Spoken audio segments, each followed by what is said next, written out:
Selamat berjumpa.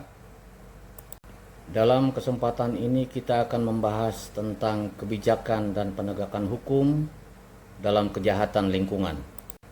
Visi untuk pendayagunaan sumber daya alam dan perlindungan lingkungan hidup yang berkelanjutan harus berlandaskan pada Undang-Undang Dasar Negara Kesatuan Republik Indonesia tahun 1945, khususnya pasal 28 ayat 1. Pasal ini menegaskan bahwa setiap orang berhak untuk hidup sejahtera, memiliki tempat tinggal, dan mendapatkan lingkungan yang baik dan sehat, serta berhak atas pelayanan kesehatan.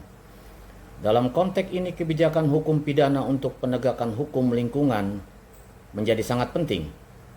Kebijakan ini harus mengikuti prinsip pembangunan berkelanjutan dan mempertimbangkan beberapa hal. Pertama, kesadaran masyarakat mengenai isu lingkungan harus ditingkatkan melalui edukasi dan sosialisasi yang efektif.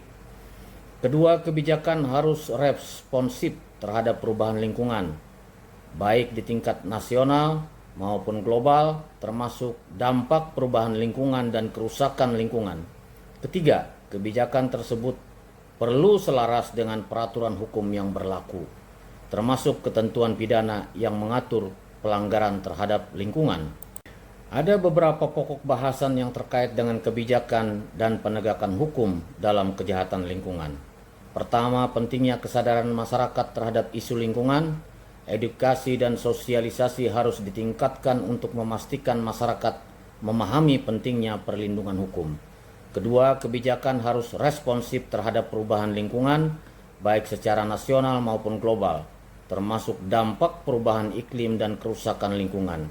Ketiga, kebijakan harus selaras dengan peraturan hukum yang ada, termasuk ketentuan pidana yang mengatur pelanggaran terhadap lingkungan. Kebijakan publik dan regulasi lingkungan adalah instrumen yang penting dalam mengelola dampak aktivitas manusia terhadap lingkungan. Kebijakan publik mencakup langkah-langkah pemerintah untuk mengatur, mengawasi, mempromosikan praktik berkelanjutan. Regulasi lingkungan melibatkan undang-undang dan peraturan yang mengatur tentang penggunaan sumber daya alam, perlindungan habitat, pengelolaan limbah, dan mitigasi perubahan iklim.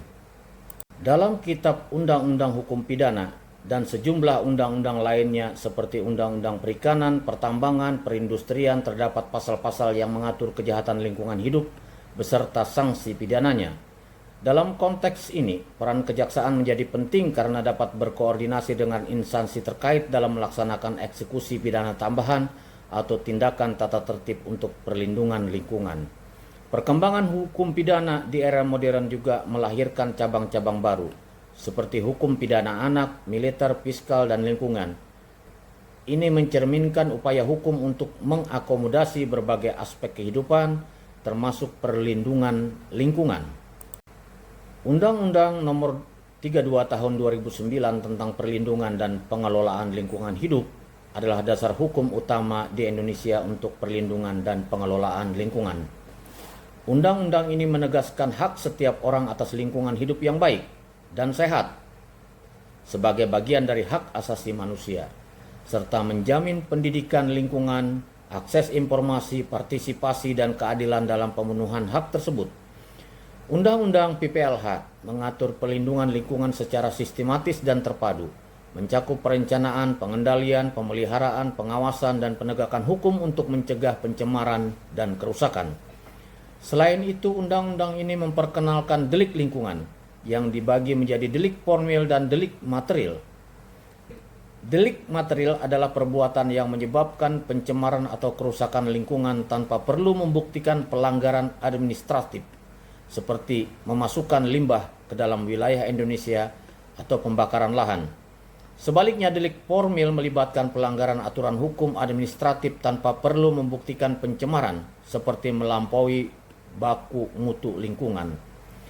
Lebih lanjut, Undang-Undang PPLH menetapkan ketentuan tentang pertanggungjawaban pidana bagi korporasi yang dapat dikenakan kepada pihak yang berwenang dalam tindak pencemaran lingkungan, meskipun tidak dilakukan secara bersama-sama. Peraturan Pemerintah Nomor 22 Tahun 2001 tentang penyelenggaraan perlindungan dan pengelolaan lingkungan hidup mengatur berbagai aspek terkait lingkungan.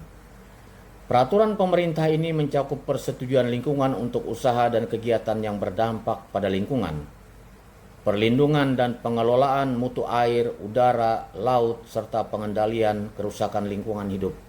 Selain itu, PP ini juga mengatur pengelolaan limbah B3 dan non-B3, data penjamin untuk pemulihan fungsi lingkungan hidup, serta sistem informasi lingkungan hidup. Penegakan hukum dan pengawasan ketat terhadap industri yang merusak lingkungan merupakan fokus utama untuk menjaga keberlanjutan. Ini membutuhkan kerjasama antara aparat penegak hukum, pemerintah, dan masyarakat sipil. Strategi yang diterapkan mencakup penggunaan multi-instrumen, peningkatan efektivitas penegakan hukum, dan pengoptimalan prosedur untuk menghadapi kejahatan lingkungan. Strategi penegakan hukum lingkungan terdiri dari beberapa komponen kunci. Pertama, penguatan kelembagaan di tingkat pusat dan daerah yang melibatkan pembentukan dan koordinasi lembaga-lembaga penegak hukum lingkungan.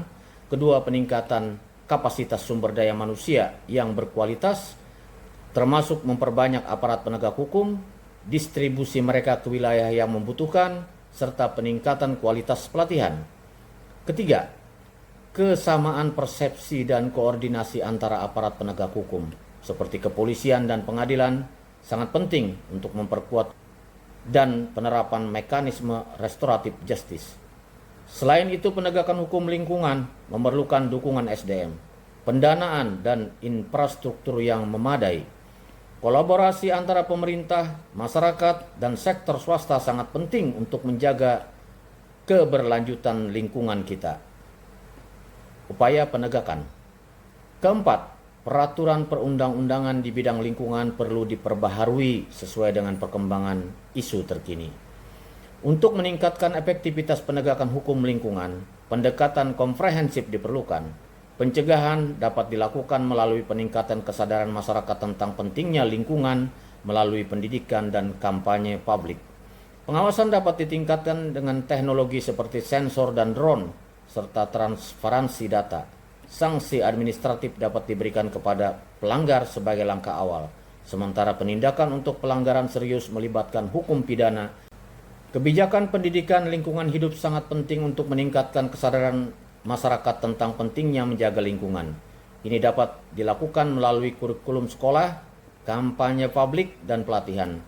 Pendidikan lingkungan hidup membantu kita memahami kompleksitas lingkungan dan bagaimana sistem alam saling terkait, seperti daur hidup, rantai makanan, dan keseimbangan ekologi. Dengan pengetahuan ini, kita dapat membuat keputusan yang lebih bijaksana dalam kehidupan sehari-hari. Selain itu, pendidikan lingkungan mengembangkan keterampilan berpikir kritis dan pemecahan masalah terkait lingkungan. Kita belajar mengevaluasi bukti, mengidentifikasi bias, dan menyusun solusi yang tepat untuk masalah lingkungan, sehingga kita bisa menjadi agen perubahan yang efektif. Pendidikan ini juga membentuk sikap dan perilaku bertanggung jawab terhadap lingkungan seperti mengelola sumber daya alam dengan bijak, mengurangi limbah, dan memperhatikan dampak aktivitas kita. Terakhir, pendidikan lingkungan mempersiapkan kita untuk berperan aktif dalam pembangunan berkelanjutan. Negara-negara perlu berkolaborasi dalam mengatasi kejahatan lingkungan lintas batas melalui pertukaran informasi, harmonisasi regulasi, dan penegakan hukum bersama.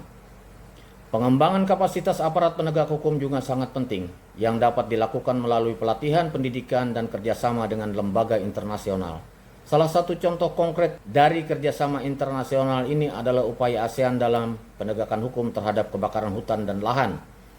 Negara-negara anggota ASEAN bekerja sama untuk menangani karhutla yang sering terjadi dengan rekomendasi dari badan seperti United Nations Committee on Economic, Social and Cultural Rights untuk membuat instrumen hukum yang mengikat bagi korporasi yang terlibat.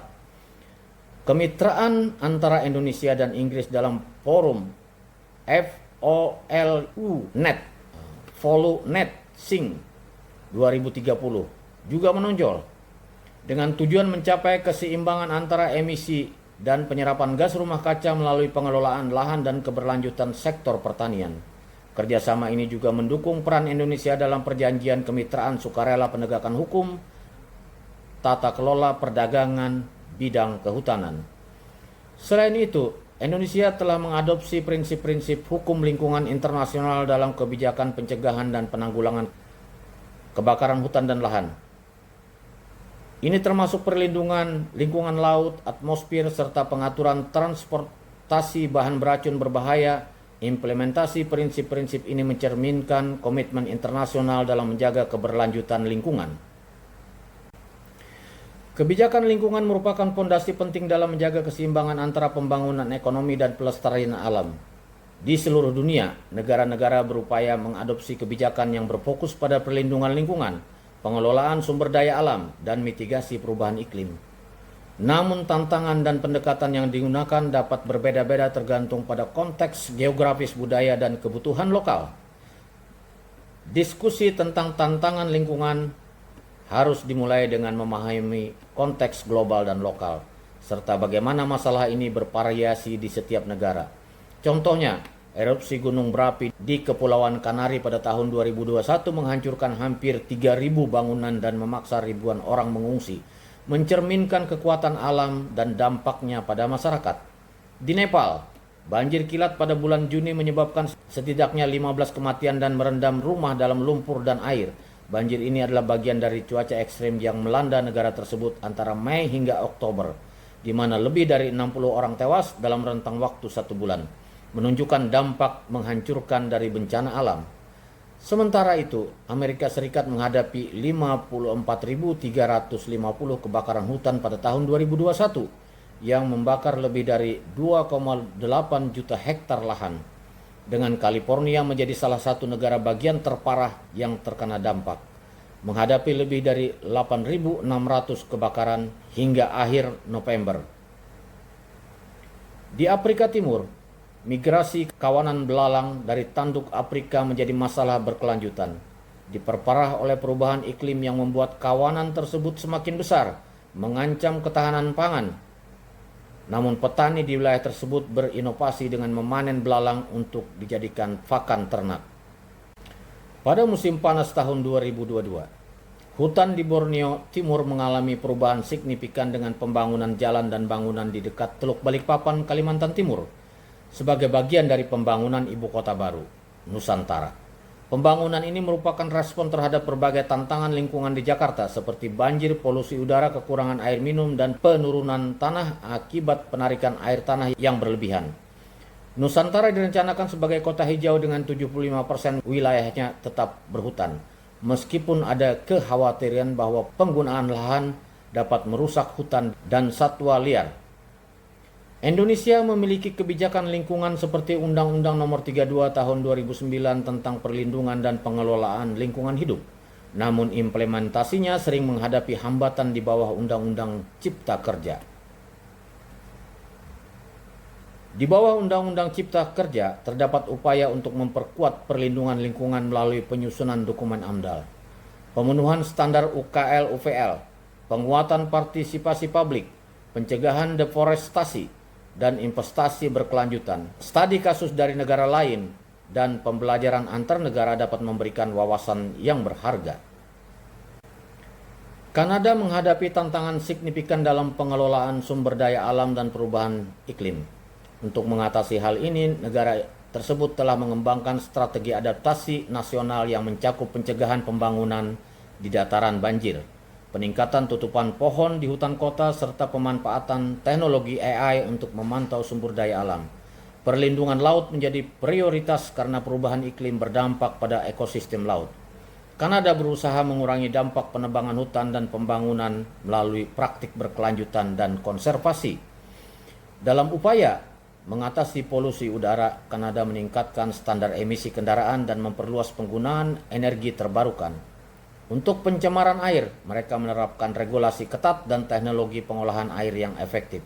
Selain itu, emisi gas rumah kaca ditangani dengan mengurangi konsumsi bahan bakar fosil dan penanaman pohon. Dengan langkah-langkah ini, Kanada berkomitmen untuk mengelola sumber daya alam secara bijaksana sambil beradaptasi dengan perubahan iklim. Secara internasional, Kanada aktif dalam organisasi seperti United Nations Environment Program dan World Resilient Meteorological Organization untuk kebijakan perubahan iklim. melalui proyek Sustainable Landscape for Climate Livelihood.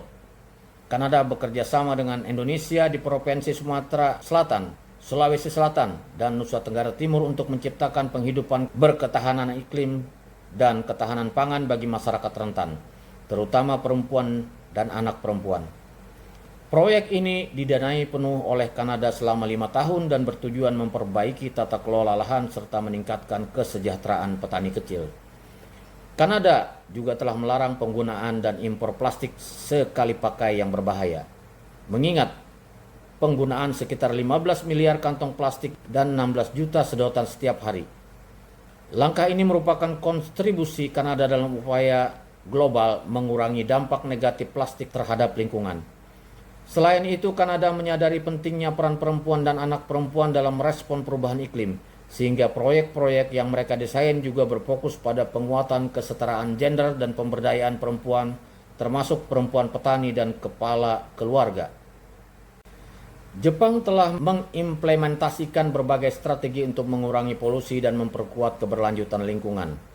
Pada tahun 2020, Perdana Menteri Yoshihide Suga menetapkan target netralitas karbon pada tahun 2050 dengan komitmen untuk mengurangi emisi gas rumah kaca hingga nol. Energi terbarukan termasuk tenaga surya dan daur ulang karbon menjadi kunci dalam mencapai target ini. Untuk mengatasi polusi udara, Jepang menerapkan berbagai langkah seperti penggunaan kendaraan ramah lingkungan, penerapan eco-driving, serta meningkatkan kelancaran arus lalu lintas dan efisiensi kendaraan. Selain itu, Jepang memiliki tradisi panjang dalam pengelolaan sampah yang berkelanjutan, di mana kesadaran masyarakat dan partisipasi lokal berperan sangat penting dalam keberhasilannya. Jepang berkomitmen untuk mempromosikan Sustainable Development Goals secara global, fokus pada pembangunan yang kuat dan ramah lingkungan serta pengembangan sumber daya manusia berdasarkan prinsip jaminan keamanan manusia. Menghadapi masalah sampah di masa lalu, pemerintah telah menerapkan kebijakan yang berhasil mengubah budaya masyarakat secara menyeluruh dan konsisten. Pengalaman dari bencana lingkungan pada tahun 1950-an dan 1960-an selama periode pertumbuhan ekonomi pesat telah mendorong Jepang untuk memperbaiki kebijakan dan peraturan lingkungan. Mereka belajar dari kesalahan masa lalu dan berusaha mengurangi dampak lingkungan yang diakibatkan oleh pertumbuhan ekonomi. Inisiatif terbaru Jepang mencakup pemanfaatan karbon biru untuk mengurangi emisi dan pemulihan ekosistem pesisir yang terdegradasi. Pemerintah Tokyo berambisi untuk menjual obligasi senilai 20 triliun yen guna mendanai transisi berkelanjutan, mendukung proyek transformasi hijau, dan menciptakan smart green cities yang ramah lingkungan dengan memanfaatkan teknologi pintar dan energi terbarukan. Pada tahun 1970-an, Korea Selatan menghadapi pencemaran lingkungan serius akibat pertumbuhan ekonomi yang pesat. Namun, negara ini berhasil bertransformasi dengan mengambil langkah-langkah konkret untuk memperbaiki kondisi lingkungan. Salah satu contohnya adalah mengubah area pembuangan sampah yang tercemar menjadi taman indah yang ramah lingkungan dan kini dihuni oleh ilalang dan capung. Korea Selatan berkomitmen untuk mengurangi emisi gas rumah kaca dan meningkatkan keberlanjutan ekonomi melalui inisiatif Revolusi Hijau yang mencakup penciptaan energi bersih dan perubahan perilaku masyarakat. Sistem tanggung jawab produsen diimplementasikan, mewajibkan produsen untuk mengumpulkan dan mendaur ulang sampah produk mereka, sehingga membantu mengurangi dampak sampah plastik. Di bawah kepemimpinan Presiden Moon Jae-in, kebijaksanaan transisi energi dan Green New Deal diluncurkan sebagai bagian dari rencana pemulihan pasca pandemi COVID-19. Investasi sebesar 54,3 miliar euro dialokasikan untuk mengubah infrastruktur menjadi lebih hijau, menciptakan 659.000 lapangan kerja.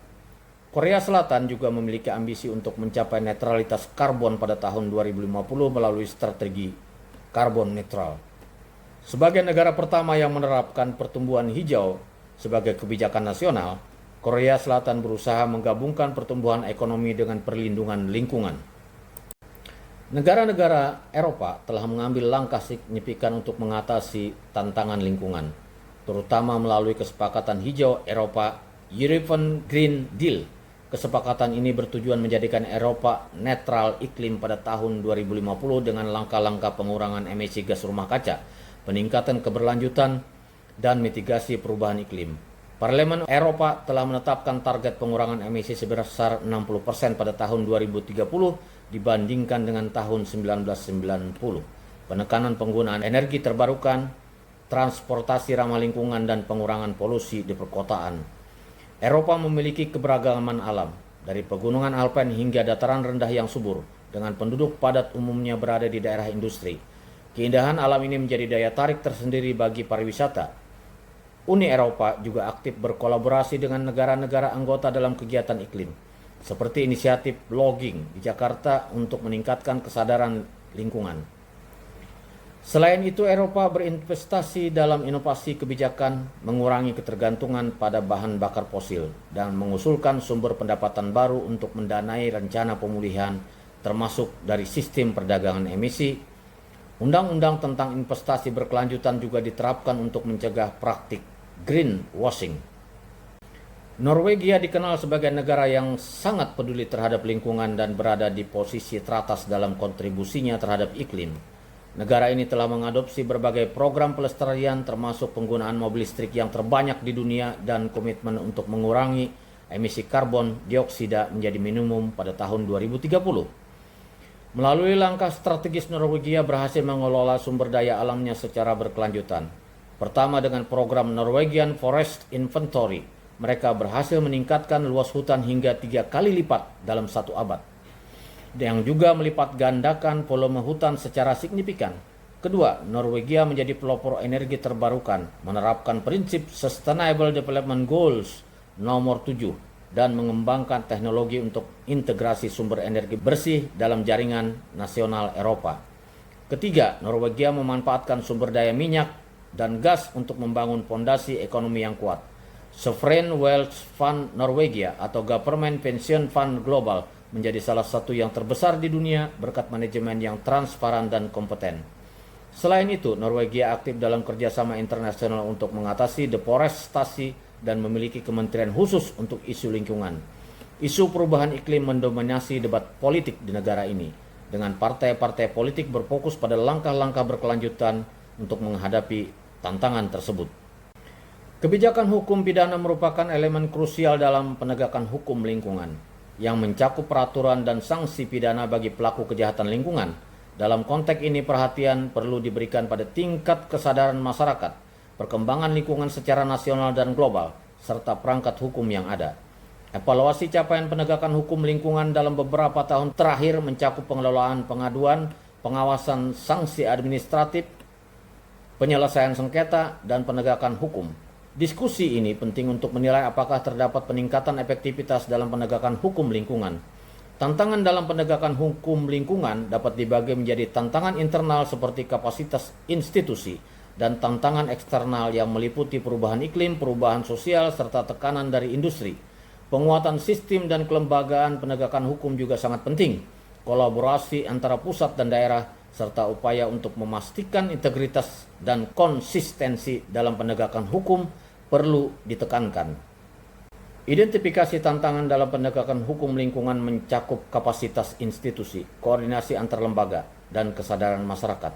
Untuk mengatasi hambatan-hambatan ini penting untuk memperkuat kapasitas institusi, meningkatkan koordinasi antar lembaga, dan meningkatkan kesadaran masyarakat tentang pentingnya perlindungan lingkungan.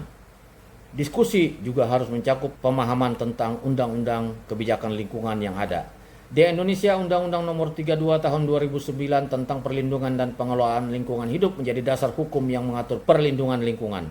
Undang-undang ini mengatur penegakan hukum terkait kejahatan lingkungan melalui berbagai instrumen pengawasan dan perizinan yang digunakan untuk mencegah dampak negatif terhadap lingkungan. Perlindungan hukum dan penegakan hukum memiliki perbedaan mendasar.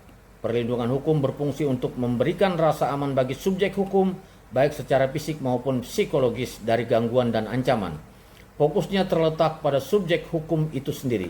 Di sisi lain, penegakan hukum merupakan upaya untuk menegakkan norma-norma hukum yang dilakukan oleh aparat penegak hukum dengan fokus pada pelaksanaan dan penerapan norma tersebut.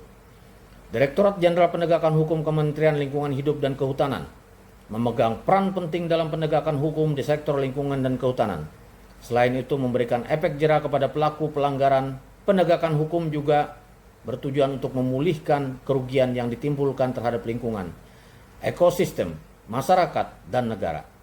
Elemen-elemen dalam penegakan hukum restoratif mencakup pencegahan, sanksi administratif, penyelesaian sengketa, penegakan hukum pidana, serta tindakan perbaikan kualitas lingkungan. Inovasi terkini seperti penerapan kecerdasan buatan dan big data, pendekatan berbasis sains, serta penggunaan denda administratif dan tindakan paksa semakin memperkuat penegakan hukum. Polri telah meluncurkan inovasi bernama Green Police yang memfokuskan pada kolaborasi lintas sektoral dan partisipasi masyarakat untuk memperkuat peran mereka dalam tata kelola lingkungan. Program ini bertujuan untuk mencegah dan menindak pelaku perusakan lingkungan, khususnya di daerah rawan seperti Sungai Citarum yang menghadapi masalah serius. Sebagai langkah pencegahan, Polri melakukan patroli rutin untuk mengawasi dan memulihkan keamanan lingkungan.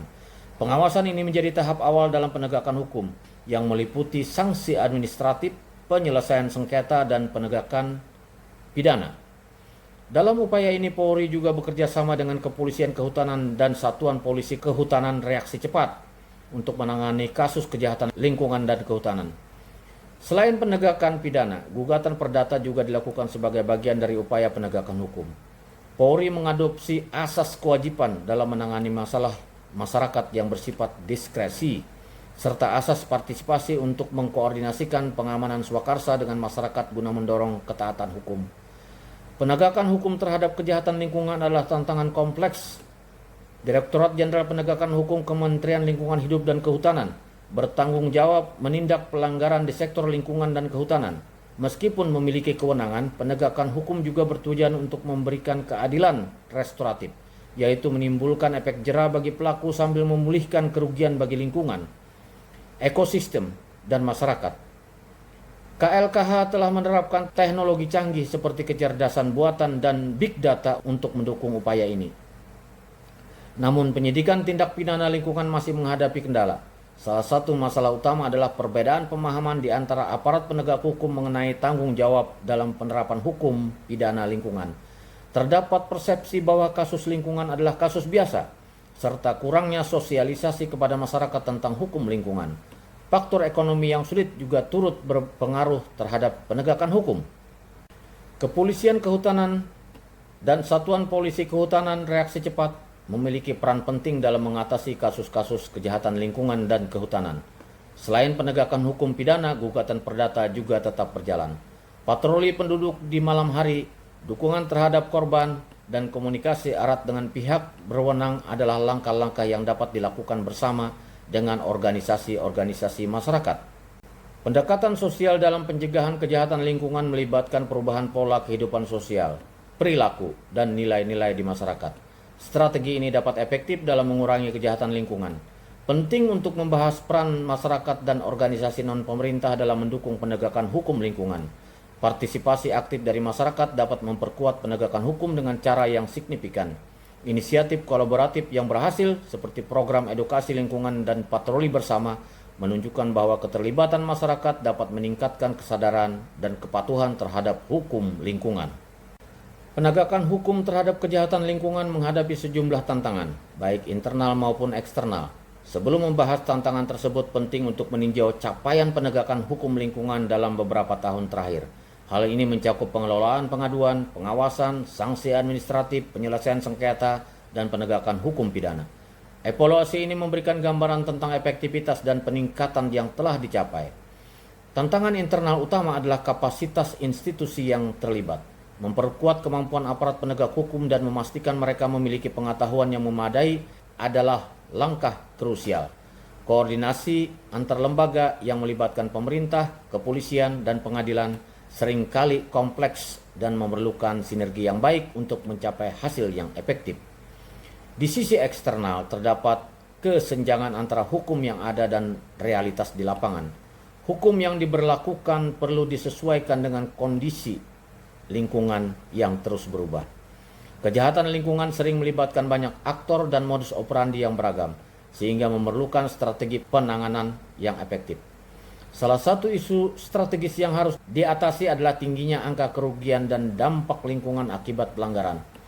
Solusi yang diperlukan mencakup peningkatan penegakan hukum serta kesadaran masyarakat, mengidentifikasi aktor yang terlibat dan jenis kejahatan yang paling umum terjadi akan membantu merancang solusi yang lebih tepat. Penguatan sistem dan kelembagaan penegakan hukum lingkungan sangat penting. Ini termasuk kolaborasi antara pusat dan daerah, serta memastikan integritas dan konsistensi dalam penegakan hukum. Dukungan dari jejaring lokal, nasional, dan internasional, serta kerjasama dengan masyarakat, organisasi non-pemerintah, dan lembaga internasional juga sangat diperlukan untuk memperkuat penegakan hukum lingkungan. Pencemaran air dan udara merupakan masalah serius yang berasal dari berbagai aktivitas manusia dan fenomena alam. Sumber pencemaran ini meliputi limbah industri, emisi kendaraan bermotor, penggunaan pestisida dan pupuk kimia dalam pertanian, limbah rumah tangga, serta letusan gunung berapi dan kebakaran hutan. Penegakan hukum terkait pencemaran ini menjadi isu penting yang dihadapi oleh Polri. Salah satu hambatan utama adalah kurangnya kesadaran masyarakat tentang dampak negatif pencemaran dan minimnya pengetahuan mengenai peraturan lingkungan. Oleh karena itu, sosialisasi dan edukasi dari Polri sangat diperlukan untuk meningkatkan pemahaman masyarakat. Selain itu, Polri juga menghadapi keterbatasan sumber daya baik personil maupun teknologi yang mempengaruhi efektivitas pengawasan dan penindakan pelanggaran lingkungan. Kerjasama dengan instansi lain seperti Kementerian Lingkungan Hidup dan Kehutanan menjadi krusial untuk mencapai penegakan hukum yang lebih optimal. Koordinasi lintas sektoral dan daerah juga merupakan tantangan, mengingat pencemaran sering melibatkan berbagai sektor seperti industri, pertanian, dan transportasi. Harmonisasi kebijakan dan kerjasama antar daerah diperlukan untuk mengatasi perbedaan regulasi yang ada. Kasus pencemaran seringkali kompleks dan sulit dibuktikan. Oleh karena itu, Polri perlu meningkatkan kemampuan penyidikan dan menjalin kerjasama dengan ahli lingkungan. Pengawasan terhadap industri harus diperkuat melalui kolaborasi antara Polri, Badan Pengawas Lingkungan Hidup, dan instansi terkait lainnya, guna memastikan kepatuhan perusahaan terhadap peraturan lingkungan. Tantangan lain dalam penegakan hukum lingkungan adalah integrasi sistem pengawasan dengan sistem online single submission untuk penerbitan izin usaha. Ketidakselarasan antara kedua sistem ini menyebabkan banyak objek pengawasan luput dari perhatian. Jumlah pejabat pengawas lingkungan yang terbatas juga menjadi hambatan efektivitas pengawasan. Meskipun Undang-Undang Nomor 32 Tahun 2009 memberikan wewenang besar kepada mereka. Proses pembuktian di pengadilan menuntut pengawas lingkungan untuk memiliki kompetensi hukum yang memadai agar dapat menghadirkan bukti yang kuat dan meyakinkan hakim tentang pelanggaran yang dilakukan oleh pihak-pihak yang merusak lingkungan. Selain Polri, lembaga lain seperti gabungan kepolisian dan kejaksaan menghadapi tantangan dalam kapasitas menangani kasus lingkungan. Konsistensi dalam penanganan kasus, baik hukum pidana maupun gugatan perdata, sangat penting untuk memastikan perlindungan lingkungan. Penegakan hukum lingkungan adalah tanggung jawab bersama yang memerlukan kolaborasi antar instansi dan pemangku kepentingan. Penegakan hukum lingkungan terkait penebangan hutan ilegal dan perusakan hutan menghadapi berbagai tantangan. Salah satu tantangan utama adalah keterbatasan dalam penegakan hukum perdata, di mana eksekusi sering kali mandek. Di sisi lain, penegakan hukum pidana juga menemui hambatan, seperti kebutuhan akan bukti yang kuat dan pemahaman mendalam tentang proses pengadilan. Kepolisian dan lembaga terkait mengalami kesenjangan serta minimnya kapasitas dalam menangani kasus lingkungan dan kehutanan. Terbatasnya jumlah personil dan sumber daya mengakibatkan beberapa objek pengawasan tidak mendapat perhatian yang cukup. Oleh karena itu, kolaborasi antara berbagai instansi dan pemangku kepentingan menjadi kunci untuk meningkatkan efektivitas penegakan hukum. Penguatan sistem dan kelembagaan penegakan hukum lingkungan hidup sangat penting, termasuk koordinasi antara pusat dan daerah serta memastikan integritas dan konsistensi dalam pelaksanaan hukum.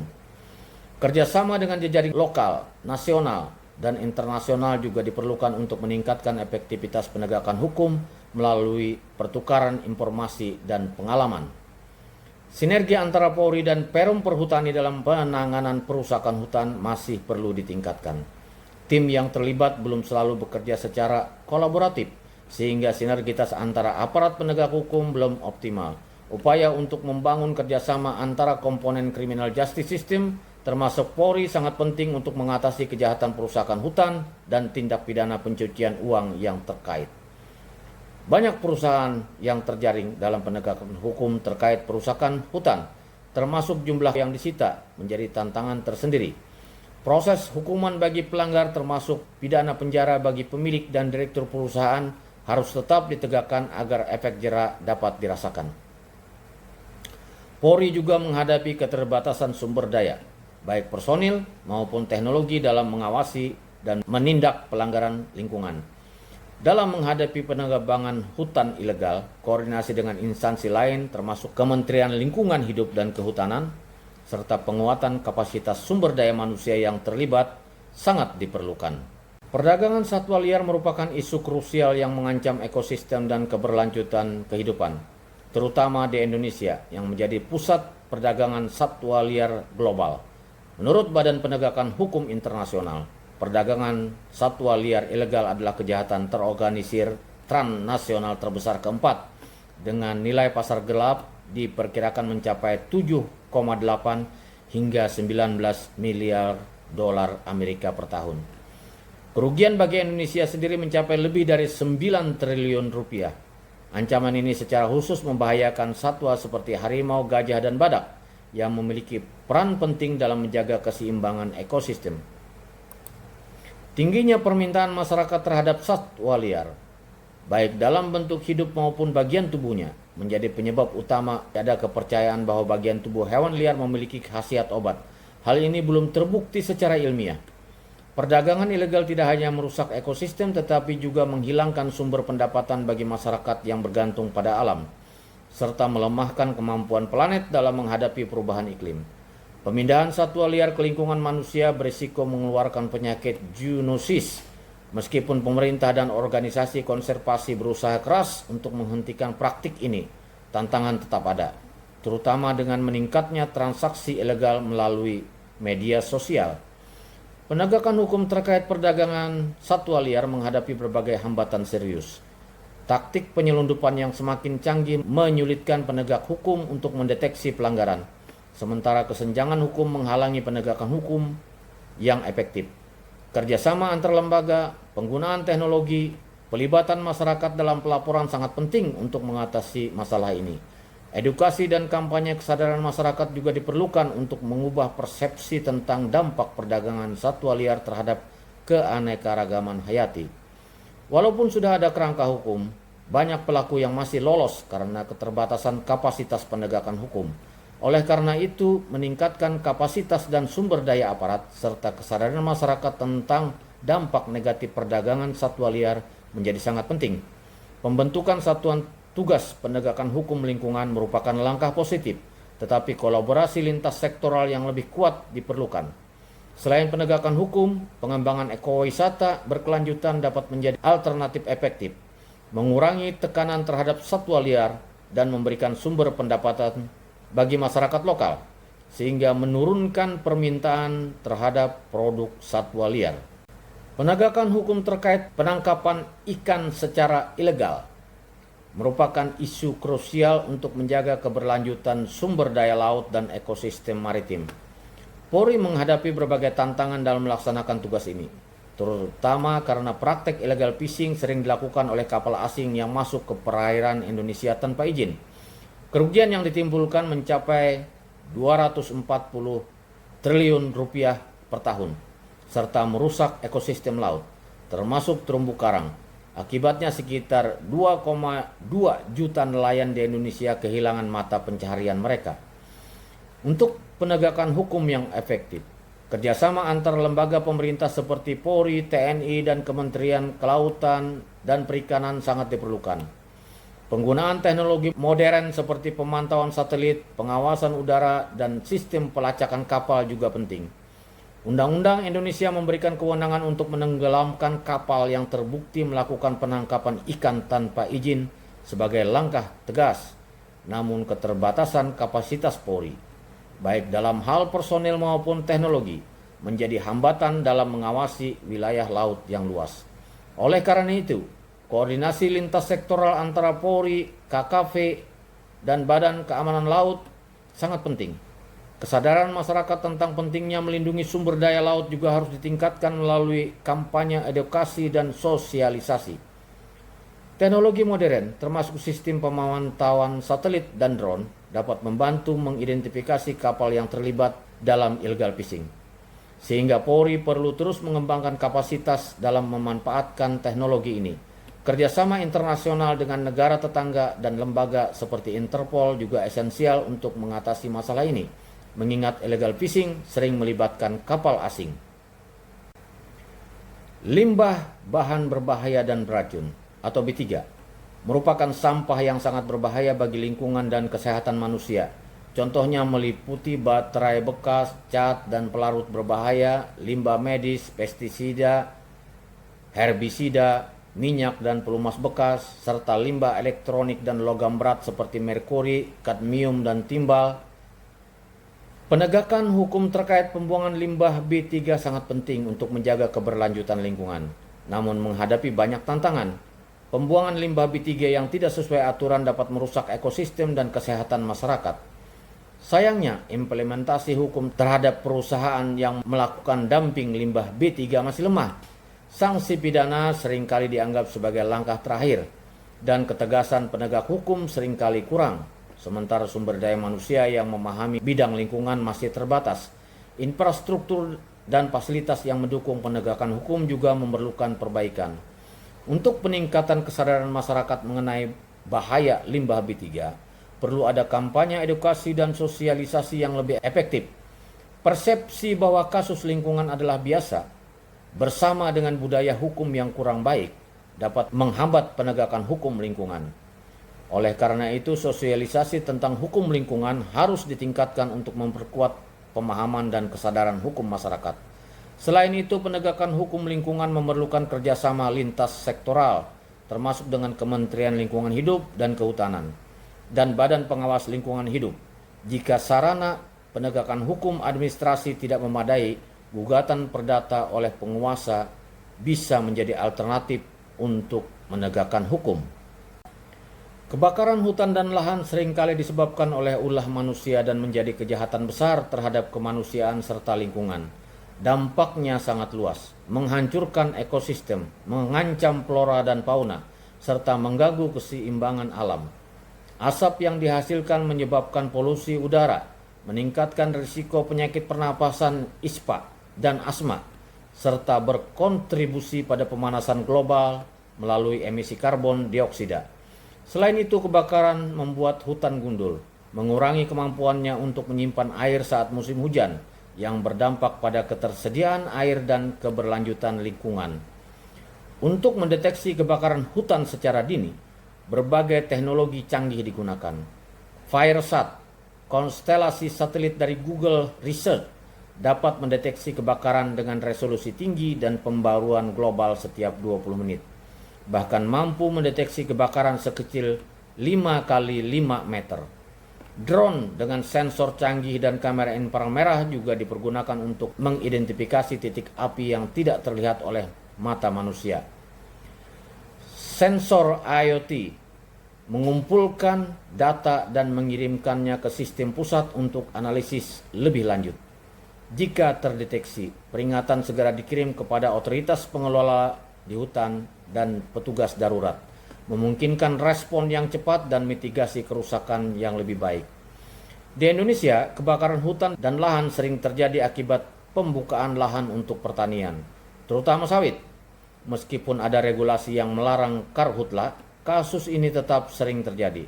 Tantangan utama dalam penegakan hukum mencakup keterbatasan sumber daya, kompleksitas kasus, dan konflik kepentingan. Kepolisian sering kekurangan personil dan teknologi, mempengaruhi efektivitas penegakan hukum. Mengidentifikasi pelaku karhutla rumit karena melibatkan banyak faktor lingkungan, sosial, dan ekonomi.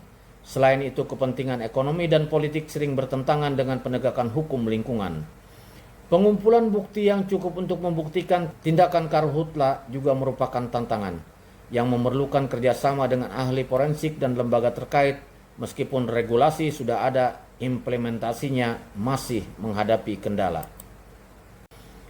Penambangan ilegal memiliki dampak buruk yang kompleks, seringkali dipicu oleh faktor ekonomi seperti kemiskinan. Ketika petani kehilangan lahan subur, mereka cenderung beralih menjadi penambang ilegal, yang mengakibatkan kerugian besar bagi negara akibat hilangnya cadangan emas. Salah satu bentuknya adalah pengeboran minyak ilegal, yang merugikan lingkungan dan terjadi tanpa izin. Penyebab maraknya kegiatan ini mencakup kesulitan dalam perizinan, lemahnya penegakan hukum, dan campur tangan oknum berwenang yang hanya memikirkan keuntungan ekonomi tanpa mempertimbangkan dampak lingkungan. Dampak negatif dari illegal drilling mencakup kerusakan lingkungan, penurunan kualitas hidup, konflik sosial, serta kerugian ekonomi. Penegakan hukum yang lebih tegas sangat penting untuk menjaga keberlanjutan lingkungan. Polri menghadapi berbagai hambatan dalam melaksanakan tugas ini. Yang terlihat dari banyaknya tambang ilegal di Kalimantan Timur, praktik ini merugikan negara hingga triliunan rupiah, serta menyebabkan kerusakan lingkungan dan konflik sosial. Meskipun regulasi hukum sudah ada, penegakan terhadap penambangan ilegal masih lemah. Untuk mengatasi masalah ini, negara perlu memastikan bahwa aturan ditegakkan secara konsisten dan tegas.